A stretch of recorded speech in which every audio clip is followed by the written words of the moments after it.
réciproque, en tout cas. Laurence Marchand-Arrière. Je pense qu'on est... la violence, oui, elle est effectivement des deux côtés. C'est-à-dire qu'il y a un geste qui n'est pas très élégant de la part d'un élu, un élu du peuple, qui, comme il est de politique, sait très bien que la politique se gère par le symbole. Et en l'occurrence, le symbole est très fort. Il parle bien d'une semelle italienne, donc il parle de son industrie, il parle de son économie aussi, parce que l'Italie est dans une situation, on en parlera peut-être tout à l'heure quand on abordera la question de fond, qui est justement cette question d'un dépassement de budget, mais l'Italie est dans une situation où ils sont acculés.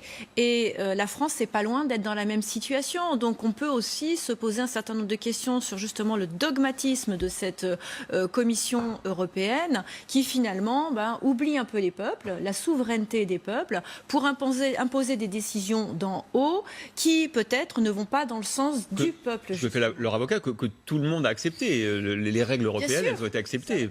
Oui, mais la question c'est est-ce que les règles doivent devenir des dogmes ou est-ce qu'elles sont faites, la politique normalement est faite pour évoluer dans le temps, pour permettre justement, de s'accorder aux besoins. Je suis absolument pas d'accord. Je pose une question. Bien sûr. Mais